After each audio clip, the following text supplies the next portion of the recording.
Hello again, I'm Jeff Stanley with Standley Handcrafted, and today we're going to be talking about sinkholes. I'm going to do another chalkboard visual representation of the sinkholes. People seem to like that one. I think that seeing something in a visual format like that, I think really gets to a lot of people. So I'm going to go ahead and do another one, and this is a perfect demonstration or a perfect way to show sinkholes and kind of why they happen. So basically, if you don't know what a sinkhole is, it's when you pour your candle and it sinks through the middle right there. It basically dips down. So I'm going to go over, and so we're just going to go ahead and jump over. I'm going to show you exactly why that happens on the chalkboard. So what it comes down to, the most basic reason why you get sinkholes is wax. When you heat it up, it expands, and when you cool it down, it contracts and it pulls in. So basically what you're seeing is the result of the wax basically shrinking as it cools, and the only place it can really pull down is in the middle of the jar. So it sticks to the wick, it sticks to the sides of the glass, and it basically pulls in. So we're going to go ahead and jump over to the chalkboard, and I'll show you exactly what happens in more of a visual form. Okay, so basically what we've got here is the same in the other video. This is going to be the jar right here. This is your wax. So what you're looking at is the wax as soon as you pour it in. So the hotter the wax, the more expanded it's going to be. So it's going to fill the jar completely to the top. Now, as that wax starts to cool down, it's going to stick obviously to anything that it can. So it's going to stick to the sides of the jar, and it's going to stick to the wick.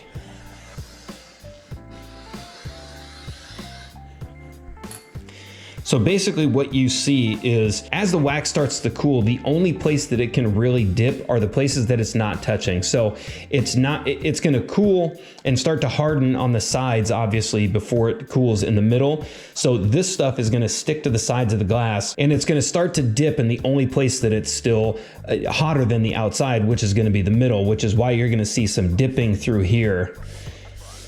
And that's why you're also going to see some of the wax stick to the wick, because obviously it can grasp the wick and it's going to stick on that. So you're going to see sinkholes just dip right down through the middle here.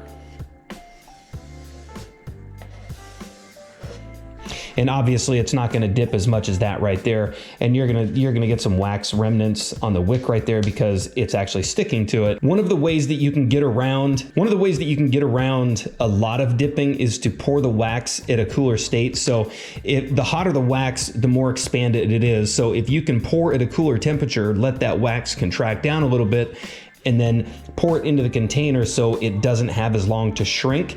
You can also heat the jars, which a lot of people do. I'm not a big fan of it, but a lot of people are. So if you heat the jars and you pour the wax at a cooler temperature, as you pour the wax in, it's gonna slide down the glass and actually shrink and move down the glass at the same time. So you're not gonna get as significant of a sinkhole. It'll probably stop more up to the top right there.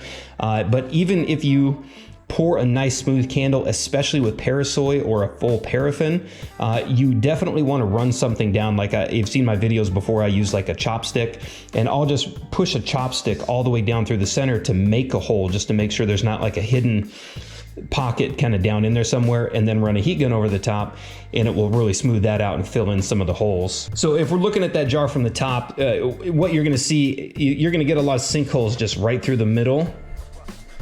And again, the reason why you're seeing that sinkhole directly in the middle is because the wax cools from the outside in. So it's going to stick to the sides of the jars. It's not really going to dip right there because it's actually sticking to something. And the only place it can't stick is right in the center, which is where you're going to see it dip in. All right, so I hope that cleared up a few things for a lot of people. I know I get that question a lot, and I see that one on the boards, YouTube, everything like that. And I see a lot of people attribute the sinkholes to a lot of different things, or a lot of explanations that really don't lead to sinkholes. So I hope that was informative. If you liked the video, please give it a thumbs up. And of course, you can always reach me through any of the social media links down below. I've got them in the video description down below. If I missed anything, or if you do have any questions that I didn't cover in the video, please ask them in the comments down below. I try to go through and answer every single one of them. Also, if you're not in the DIY Facebook group, that's another good place to get a lot of good help from myself and a lot of other candle makers. It's a very big group. We're creeping up on about 7,500 members right now, and it's growing every single day. There's a lot of good good information in there. So if you don't get something from these videos, you can jump over there and ask a lot more people.